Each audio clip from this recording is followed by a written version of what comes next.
Morning students. आइए आज सीखते हम कुछ केमिकल रिएक्शंस जो आपकी आने वाले एग्ज़ाम के लिए बहुत ही इम्पोर्टेंट रहेगी। तो ऐसा ही पहली रिएक्शन से हमारी ऊर्ज अभिक्रिया। ऊर्ज अभिक्रिया क्या है, आइए हम एक केमिकल रिएक्शंस के थ्रू समझते हैं। ऊर्ज अभिक्रिया की परिभाषा देखा जाए तो ये जाना जाता है कि जब किसी हेलो एल्केन मीन्स RX, जब किसी हेलो एल्केन को किसी धातु के साथ में ईथर की उपस्थिति में अभिकृत किया जाता है। फिर से बोलता हूँ, जब किसी हेलो एल्केन को किसी धातु के साथ ईथर की उपस्थिति में अभिकृत किया जाता है या गर्म किया जाता है तो हमें उच्चतर एल्केन प्राप्त होता है। इस अभिक्रिया को ऊर्ज अभिक्रिया कहते हैं। तो आइए समझते हम ऊर्ज अभिक्रिया। जब हेलो एल्केन के दो सोडियम धातु के दो मॉलिक्यूल के साथ रिएक्शंस करते हैं तो हमारे पास सोडियम धातु हेलोजन धातु के साथ रिएक्शंस करके NaX बना लेती है। चूँकि सोडियम के दो मॉलिक्यूल हैं और X या हेलोजन परमाणु के भी दो मॉलिक्यूल है, इस कारण यह 2NaX बनाता है। जबकि ये दोनों एल्केन आपस में R बॉन्ड R का फॉर्मेशन करते हैं। अर्थात हम इसकी परिभाषा कुछ इस तरीके से लिखते हैं कि जब हेलो एल्केन को ईथर की उपस्थिति में, जब हेलो एल्केन को ईथर की उपस्थिति में धातु के साथ अभिकृत किया जाता है तो हमें उच्चतर एल्केन प्राप्त होते हैं। इस अभिक्रिया को ऊर्ज अभिक्रिया कहते हैं। तो आइए हम इसको लाइव समझते हैं। यहाँ पर R बराबर CH3 ग्रुप हो सकता है और X बराबर हम Cl ले लेते हैं। ठीक इसी प्रकार से हम दो सोडियम धातु को ले लेते हैं ईथर की उपस्थिति में। तो ये Cl के दो मॉलिक्यूल इस Na के दो मॉलिक्यूल के साथ मिल करके 2NaCl का फॉर्मेशन करते हैं, जबकि दो CH3 के मॉलिक्यूल आपस में सिंगल बॉन्ड के साथ जुड़कर उच्चतर एल्केन का फॉर्मेशन करते हैं। अर्थात इस रिएक्शंस को और सिंप्लीफाई किया जाए तो हम लिख सकते हैं CH3 bond Cl plus CH3 bond Cl plus Na bond Na। जब ईथर की उपस्थिति में क्रिया करेगा तो हम बोल सकते हैं कि एक Na इस Cl के साथ अभिकृत हो जाता है, जबकि दूसरा Na दूसरे Cl के साथ अभिकृत हो जाता है।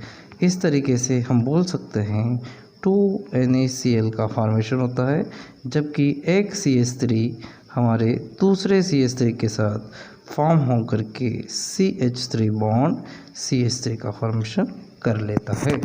इस तरीके से हमारी पहली रिएक्शंस खत्म होती है जिसका नाम था ऊर्ज अभिक्रिया। आशा करता हूँ दोस्तों आपको पहली रिएक्शन समझ में आई होगी। अब देखते हैं हम दूसरी रिएक्शंस जिसका नाम है सेंडमेयर रिएक्शंस। सेंडमेयर अभिक्रिया। इस अभिक्रिया के आधार पर हम देखते हैं, डायएजोनियम साल्ट को, जब डायएजोनियम साल्ट को क्यूप्रस हेलाइड के साथ उसके हेलो अम्ल की उपस्थिति में अभिकृत किया जाता है तो हमें हेलो एल्केन प्राप्त होता है। इस अभिक्रिया को सेंडमेयर अभिक्रिया कहते हैं। तो आइए समझते हैं हम परिभाषा के आधार पर। जब डायएजोनियम एजोनियम लवण को जब डायएजोनियम लवण को क्यूप्रस ब्रोमाइड या क्यूप्रस हैलाइड के साथ संगत हेलो अम्ल की उपस्थिति में अभिकृत किया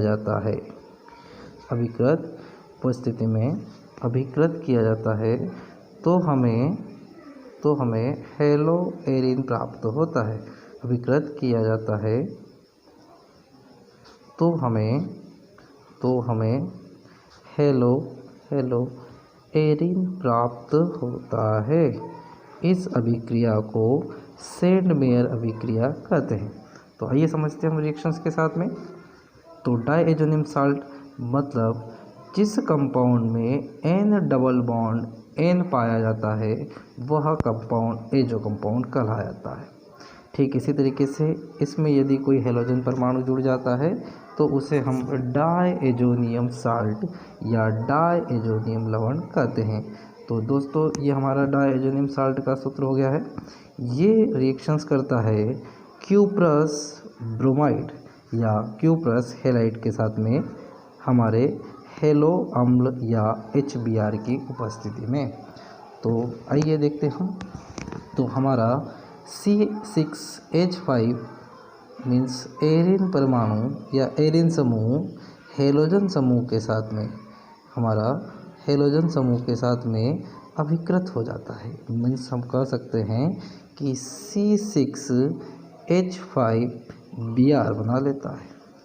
ठीक इसी तरीके से नाइट्रोजन के दो मॉलिक्यूल आपस में क्रिया करके N2 गैस का फॉर्मेशन कर लेते हैं। ठीक इसी प्रकार से Cl कॉपर के साथ में रिएक्शंस करके CuCl या क्यूप्रस हैलाइड का फॉर्मेशन कर लेता है। इस प्रकार से दोस्तों ये हमारी दूसरी रिएक्शंस भी हो जाती है समाप्त। तो दोस्तों हमारी तीसरी अभिक्रिया है हुंस-डीकर अभिक्रिया। इस अभिक्रिया के अनुसार जब वसीय अम्ल के सिल्वर लवण को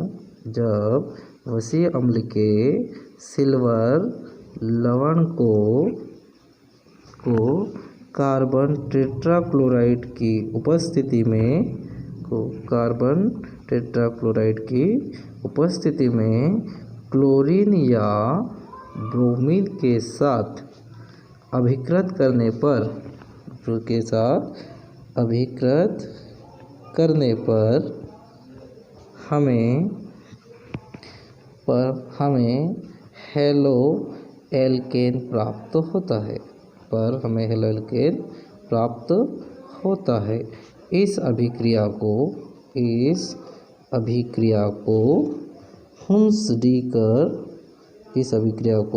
हुंस-डीकर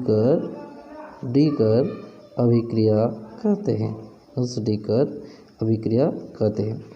जब वसीय अम्ल के सिल्वर लवण को कार्बन टेट्राक्लोराइड की उपस्थिति में क्लोरीन या ब्रोमीन के साथ अभिकृत करने पर हेलो एल्केन प्राप्त होता है। इस अभिक्रिया को हुंस-डीकर अभिक्रिया कहते हैं।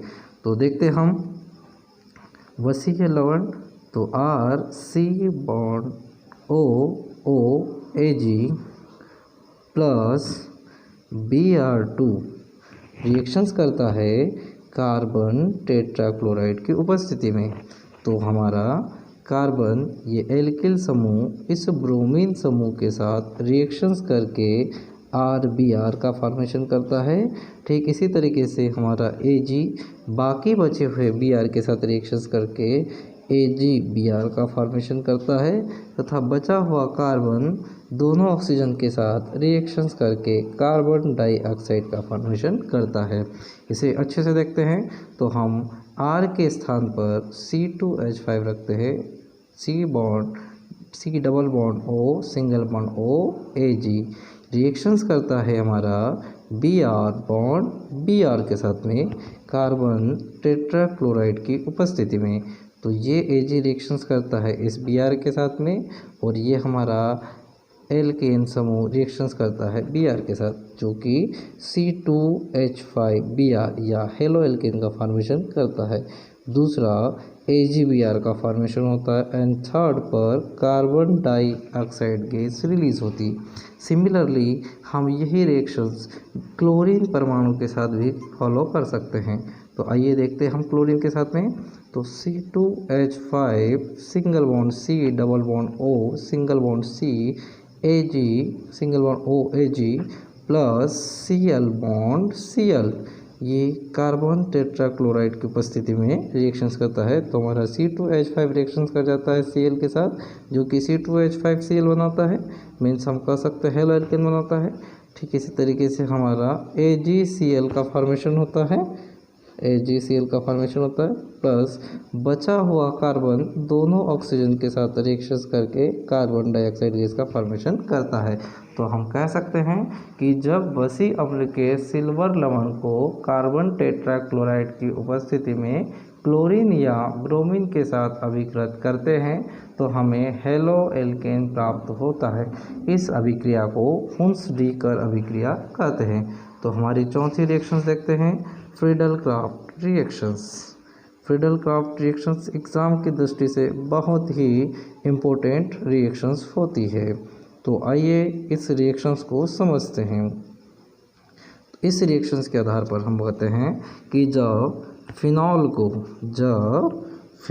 को मेथिल क्लोराइड के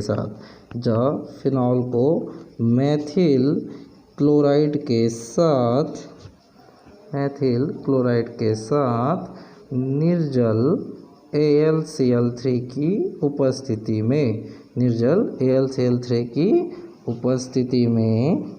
उपस्थिति में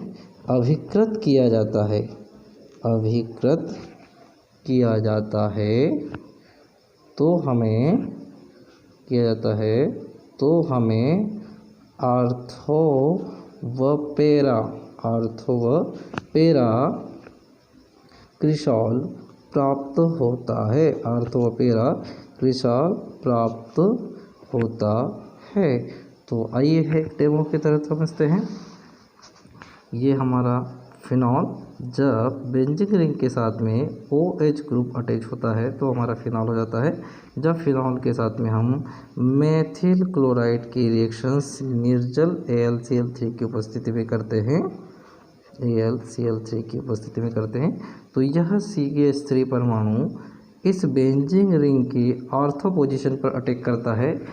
अटैक करने पर यहाँ का हाइड्रोजन परमाणु रिलीज होकर के इस क्लोरीन के साथ अटैच हो जाता है, जो कि HCl का फॉर्मेशन करता है, तथा बचा हुआ हमारा कंपाउंड रिमेनिंग हमारे पास आ जाता है, जैसे OH प्लस यहाँ पर आ जाएगा CH3। ये हमारा होता है आर्थोक्रिसॉल, क्योंकि आर्थो पोजीशन पर हमारा CH3 अटैक किया है।